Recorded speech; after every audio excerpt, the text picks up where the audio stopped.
Movie എന്ന് പറയുമ്പോൾ തന്നെ Mad Max, Guardians of the Galaxy അതുമായിട്ട് സിമിലിയർ ആയിട്ടൊക്കെ തോന്നും. എങ്കിലും നമുക്ക് മേക്കിംഗ് വൈസ് വേറൊരു ഗ്ലിച്ചോ കാര്യങ്ങളോ ഒന്നും ഇല്ലാതെ രക്ഷയില്ല. സീൻ മേക്കിംഗ് ഒക്കെ കിട്ടില്ല. മാർവൽസിനെ വെച്ച് നോക്കുമ്പോൾ അടിപൊളിയായിട്ട് ചെയ്തിട്ടുണ്ട്. അങ്ങനെയാണ് പ്രവാസിനെക്കാട്ടും ഒരുപടി മേലിൽ നിൽക്കുന്നതെന്ന് പറയാം. സ്കോർ ചെയ്തൊക്കെ നമ്മൾ ഈ ഒരു പ്രായത്തിലും പുള്ളിയെ കൊണ്ട്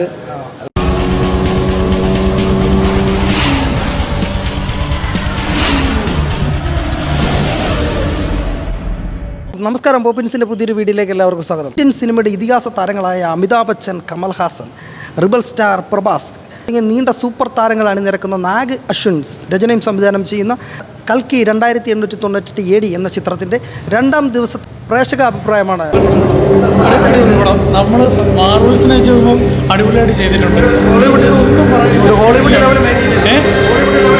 അതിലും മേലെ അതിലും കിട്ടിലായിട്ട് ചെയ്ത് വെച്ചിട്ടുണ്ട്. എടുത്ത ആൾ കിടിലം അടിപൊളിയായിട്ട് നമ്മുടെ ഇന്ത്യൻ സിനിമയ്ക്ക് അഭിമാനിക്കാവുന്ന രീതിയിലുള്ള അഭിമാനിക്കാന്നല്ല, ലോകം ഇതുവരെ വന്നിട്ടുള്ളത് അവഞ്ചേഴ്സ് ലെവൽ പടം. അടിപൊളി പടം. കമൽഹാസനും അമിതാഭ് ബച്ചനൊക്കെ എല്ലാവരും അഭിനയം ഒന്നും പറയാനില്ല. അമിതാഭ് ബച്ചനൊക്കെ ജീവിക്കായിരുന്നു അതിനകത്ത്. അടിപൊളിയായിട്ട് അഭിനയിച്ചിട്ടുണ്ട്. നല്ല അഭിനയമായിരുന്നു. അമിതാഭ് ബച്ചൻ അടിപൊളി കേട്ടില്ല. മേക്കിംഗ് ഹോളിവുഡ് സ്റ്റൈലെന്നല്ല, നമ്മളിപ്പോൾ ഇന്ത്യൻ്റെ ഒരു ഹിസ്റ്ററി ആയാലും അതെല്ലാം ഇന്ത്യക്കാർക്ക് അഭിമാനിക്കാൻ പറ്റുന്ന ഇന്റർനാഷണൽ ലെവലിൽ നമുക്ക് ഇന്ത്യക്കാർക്ക് എടുത്ത് VFX മേക്കിംഗ് പക്കയാണ്. അവരുടെ മേക്കിംഗ് വൈസ് പക്കയാണ്. ഒരു തിരിച്ചുവരവ് എന്ന് പറയാം. പ്രവാസിന് ഡെഫിനറ്റ്ലി പറയാം തിരിച്ചു. അമിതാഭ് ബച്ചൻ ബാക്കി സ്പോയിലർ ആവും, ബാക്കി പടം കണ്ട് നിങ്ങൾ മനസ്സിലാക്കും. ഗാർഡിയൻസ് ഓഫ് ദി ഗാലക്സി അതുമായിട്ട് സിമിലിയർ ആയിട്ടൊക്കെ തോന്നും. എങ്കിലും നമുക്ക് മേക്കിംഗ് വൈസ് വേറൊരു ഗ്ലിച്ചോ കാര്യങ്ങളോ ഒന്നും ഇല്ലാതെ നല്ലപോലെ ചെയ്തു. സ്ക്രിപ്റ്റ് നമുക്ക് കണക്ട് ആവുന്നുണ്ട്. കാരണം നമുക്ക് പുരാണമായിട്ട് ഭയങ്കരമായിട്ട് കണക്ട് ചെയ്തുന്നുണ്ട്. പക്ഷേ നമ്മളിപ്പോൾ പറഞ്ഞു കഴിഞ്ഞാൽ സ്പോയിലർ ആവും. നിങ്ങളത് കണ്ട് തന്നെ എക്സ്പീരിയൻസ് ചെയ്യണം. 3D തന്നെ കാണും. ലോജിക് പ്രശ്നമായിട്ട് നമുക്ക് എന്തെങ്കിലും തോന്നുമോ? ലോജിക്ക് അങ്ങനെയുള്ള ഒരു ഇതൊന്നുമില്ല. നമുക്കറിയാലോ ഇപ്പോൾ അതൊരു സ്കൈഫൈ ആൻഡ് ഫാൻറ്റസി എന്ന് നമുക്ക് പറയാം. രണ്ടും കൂടെ മിക്സ് ചെയ്ത ഒരു ജേണറിൽ വരുന്നൊരു പടം തന്നെ കൊള്ളാം. പ്രഭാസിൻ്റെ 100% കംബാക്ക് ആണെന്ന് നമുക്ക് പറയാൻ പറ്റും. തീർച്ചയായിട്ടും എല്ലാവരും ഫാമിലി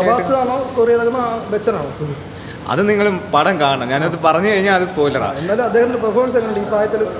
അദ്ദേഹമാണ് ഇപ്പോൾ നമ്മുടെ ഒരു ട്രെയിലറിലൊക്കെ കണ്ട അതിൻ്റെ ഇരട്ടിയാണ്. നമ്മൾ അതിൽ വെച്ചേക്കുന്ന എക്സ്പെക്ടേഷൻസ് എല്ലാം അതിൻ്റെ ഇരട്ടിയാണ് അമിതാഭ് ബച്ചൻ ചെയ്ത് വെച്ചേക്കുന്നത്. പടം ഫുള്ള് ചെയ്ത് വെച്ചേക്കുന്നത്. നമുക്കെല്ലാം നമുക്കൊരുവിധം ഒരു ബിഗ് ഇന്ത്യൻ ഫിലിം എന്ന് പറയാം. അതേ കണക്ക് ഇപ്പോൾ അതിനകത്ത് കാസ്റ്റ് ആൻഡ് ക്രൂ ആയാലും എല്ലാം മൊത്തത്തിൽ നല്ലൊരു എക്സ്പീരിയൻസ് ആണ്. നിങ്ങൾ കണ്ടു തന്നെ മനസ്സിലാവും. കമൽഹാസൻ എല്ലാം നിങ്ങൾ കാണും. എല്ലാം പറഞ്ഞാൽ സ്പോയിലർ ആവും. കമൽഹാസൻ എല്ലാം നല്ല ബെസ്റ്റ് പെർഫോമൻസാണ് അവരുടെ സ്ക്രീൻ ടൈം വെച്ച് എല്ലാവരും നമ്മുടെ എല്ലാവരും ശോഭന മാം ആയാലും എല്ലാവരും നല്ലപോലെ പെർഫോം ചെയ്തു.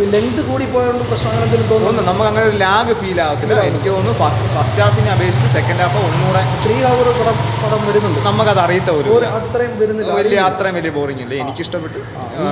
ഇനി അല്ലാതുള്ള നമുക്ക് ഫാമിലി ആയിട്ട് വന്ന് ഞാൻ ഇന്ന് ഈവനിങ് കൂടെ വന്ന് കാണുന്നുണ്ട്. എന്നിട്ട് ഫാമിലി തമിഴ് നമുക്ക് മനസ്സിലാവാത്ത രീതിയിൽ അങ്ങനെ എന്തെങ്കിലും ഉണ്ടോ? പ്രശ്നമില്ല. അത്രയ്ക്കും ഇതായിട്ടുള്ള തമിഴൊന്നും അല്ല. മലയാളത്തിൽ ഒന്നുകൂടെ ബെറ്റർ ആയിരിക്കും ഞാൻ പറയുന്നത്. Theatre experience must watchable. 3D തന്നെ കാണണം. അതാണ് ഞാൻ പറയുന്നത്. 2D അല്ല 3D തന്നെ കാണണ്ട. Must watchable. രക്ഷയില്ല. സീൻ മേക്കിംഗ് ഒക്കെ കിട്ടില്ല. ഹോളിവുഡ് ലെവൽ മേക്കിംഗ് ആണ്. Amitabh Bachchan second half full Amitabh Bachchan level making.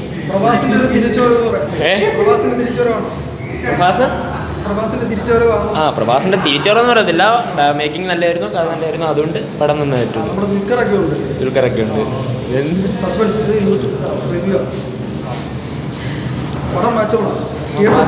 Must theatre വാച്ചാണ്. ഇല്ലെങ്കിൽ നഷ്ടമായി പോകും. മസ്റ്റ് തിയേറ്ററിൽ വന്ന് തന്നെ കാണണം.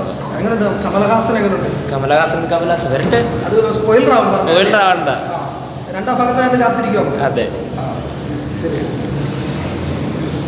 3D ആയിരുന്നു. പിന്നെ മേക്കിംഗ് ആണ് അതിൻ്റെ മെയിൻ സാധനം. ഇത് തിയേറ്ററിൽ കണ്ടില്ലെങ്കിൽ പിന്നെ വേറൊരു പടം കണ്ടിട്ട് കാര്യമില്ല. ഇന്ത്യയിൽ ഇറങ്ങിയിരിക്കുന്ന ഇങ്ങനെ ഒരു പടം ഇറങ്ങിയിട്ടില്ല ഇന്ത്യയിൽ. 600 കോടിക്ക് ബഡ്ജറ്റിൽ ഇറങ്ങിയ പടമാണ്. അതിൻ്റെ ഡബിൾ ഇരട്ടി രീതി അവർ പടത്തിൽ ചെയ്ത് വെച്ചിട്ടുണ്ട്. എല്ലാവരും പെർഫോമൻസ് ഒക്കെ ഉണ്ട്, ഒരുപാട് സ്റ്റാർസ് ഉണ്ടല്ലോ, അവർക്കെല്ലാം ഈക്വൽ ആ സ്പേസ് ഉണ്ട് എന്ന് പറയാനായിട്ട് അവർക്കെല്ലാം കൊടുത്തേക്കുന്ന ക്യാരക്ടർ അത്രയ്ക്ക് വാല്യബിൾ ആയിട്ടുള്ള ഒരു ക്യാരക്ടർ, സ്റ്റോറിക്ക് അനുയോജ്യമായിട്ടുള്ളത്. ക്യാരക്ടേഴ്സ്. നമ്മുടെ അമിതാഭ് ബച്ചൻ എങ്ങനെ ഉണ്ട്?